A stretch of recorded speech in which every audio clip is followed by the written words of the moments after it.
I recently watched Cocaine Bear, and apart from how blatantly obvious the film was at being an easy cash grab from some semi-irrelevant event in history, let me just say that the film was a lot nicer to the bear than what actually happened. Yes, the movie is based on a true story, and rather than making a video talking about how it was just some Hollywood excuse for blood, violence, and mocking the South, I'm going to dive into the actual events surrounding the birth of the Cocaine Bear.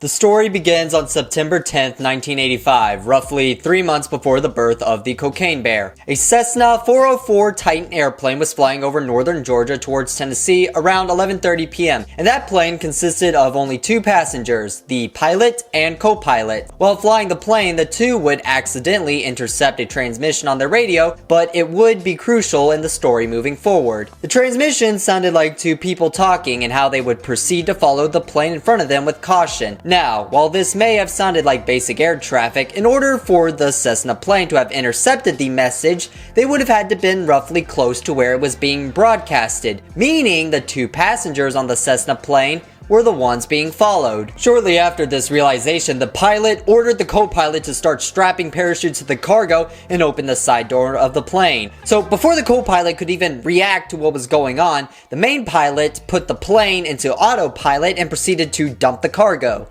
It's also worth mentioning how the co-pilot didn't really understand what was going on, but as they dropped the last of the luggage, the main pilot shoved the parachute in front of the co-pilot, gesturing him to put it on. Right after the co-pilot barely strapped on his parachute and jumped out of the plane, the main pilot put on his parachute and proceeded to follow. As it would turn out, the reason why the 2 were being followed was because the plane was smuggling an abundant amount of cocaine from Colombia. It's hard to pinpoint the exact amount, as before flying over North Georgia, they delivered a shipment in Blairville, Georgia. However, federal investigators estimate about 900 pounds of the devil's dandruff was being smuggled, which the co-pilot had no knowledge of, but I'll explain why later. Now, comparing the actual events in regards to the movie up to this point, the cocaine wasn't meant to be dropped in the Chattahoochee National Forest, and unlike the movie, everything was more scattered across the forest in containers or duffel bags rather than a single parcel. Fast forward about 5 hours or so, in Knoxville, Tennessee, an 85-year-old man named Fred Myers was just waking up. It's important to note that Myers had Alzheimer's, so him waking up before sunrise helped him maintain his daily routine. So imagine to his surprise when he looks out his bathroom window and sees something unusual across his driveway. Because it was so dark, he couldn't really make out what it was. So he went outside and couldn't believe what he saw. There was a huge parachute scattered across his driveway, and attached to it was the body of the main pilot. Fred Myers was in every right confused, but immediately called 911, and after the police arrived at his house, this was where the investigation would start. They realized the man on Fred's driveway wasn't some recreational skydiver, as he was really dressed more like a soldier. He had on an army uniform, bulletproof vest, night goggles, etc. However, what would help the police determine that the man in question wasn't military related was his choice of shoes, which were a pair of Gucci loafers. The police would later in time figure out that the man on Fred's driveway was a Kentucky-based drug smuggler named Andrew C. Thornton, who was actually wanted by the FBI. See, after jumping out of the Cessna Titan, Thornton's parachute must have failed, or he had to detach it. However, after opening up his reserves, it didn't inflate fast enough, resulting in him plummeting onto Fred's driveway, where he would sustain catastrophic damage and die within minutes. Jumping forward in time to late November, and we finally arrive at the true victim of this whole fiasco. Old Smokey the Bear was alive and well, living a simple black bear life up to this point, when at the corner of his eye, he spotted something strange across the forest floor. The luggage, as mentioned before, was scattered across the entire Chattahoochee National Forest, and for the most part, it held up as it would later be retrieved by federal investigators. However, this particular shipment wasn't in a container, but rather a black duffel bag, and after pawing away, the bag would bust open. The air, now filled with Satan's snow, the bear would proceed to sniff what was inside the bag, and he must have loved it as he proceeded to eat the content, all of it. This 175-pound beast consumed nearly 44% of its overall body weight. A whopping 75 pounds of the devil's dandruff worth an estimated $2 million street value. Immediately after, the bear was so hopped up on energy, he went on what really couldn't even be considered a rampage through the forest.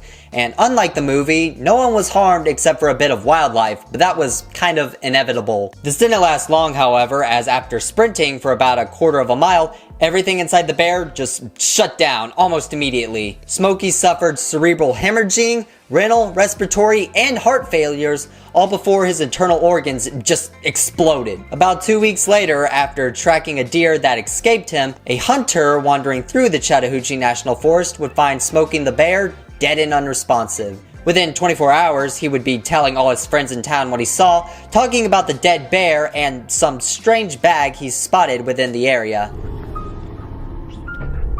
Now, by this point in time, the police had already figured out what happened with Fred Myers and uncovered Thornton's past. After getting out of service, Thornton went astray and became a big-time smuggler of illegal goods, and never informed the co-pilot about any of it. They also figured out he and the co-pilot were the ones flying the Cessna that was later found crashed into a mountainside in North Carolina. They managed to track down the co-pilot, who survived by the way, and realized he had no knowledge about what had happened. He was simply a victim of the main pilot's lies. Thornton told them they were delivering pixie dust to Disneyland or some shit. So when he started barking orders to dump the cargo and jump out of the plane, he just panicked and went with it. He confessed that Thornton was the main pilot and the one ordering to unload everything over some forest in northern Georgia. And because he had no knowledge he was transporting illegal goods, he wasn't charged for any crimes. The police and investigators would then find the majority of the containers and missing bags, but there were still some unaccounted for. Because this was around the time the aforementioned hunter told everyone in town about the bear encounter and strange bag, the police were having news outlets in the nearby area tell people in northern Georgia that if you find one of these duffel bags, contact them ASAP. So one of the hunter's friends must have realized that the bag he mentioned could have been the one they were looking for. So he contacted police and immediately they sent out a SWAT team to raid the Chattahoochee National Forest around where the bear was located. And sure enough, roughly a quarter of a mile from the dead carcass was one of the bags they were looking for. Except it was empty because, as you already know, the black bear ate everything inside of it. Initially, investigators had no idea where the cocaine went. However, it didn't take long for them to investigate the dead bear, where sure enough, the autopsy showed the bear's insides were packed with Satan's snow, an estimated 35 pounds at about $1.25 million worth. It's safe to say that the homicidal, drug-fueled linebacker of a beast was literally uninstalled from life in the worst way possible. But the story doesn't end here, however, because after the autopsy, rather than being cremated like most animals, the bear was instead stuffed and gifted away as a taxidermy to the Chattahoochee National River Recreation Area, where it would then change hands many times. For the next 3 decades, the bear would go through numerous exchanges, most of which went unrecorded.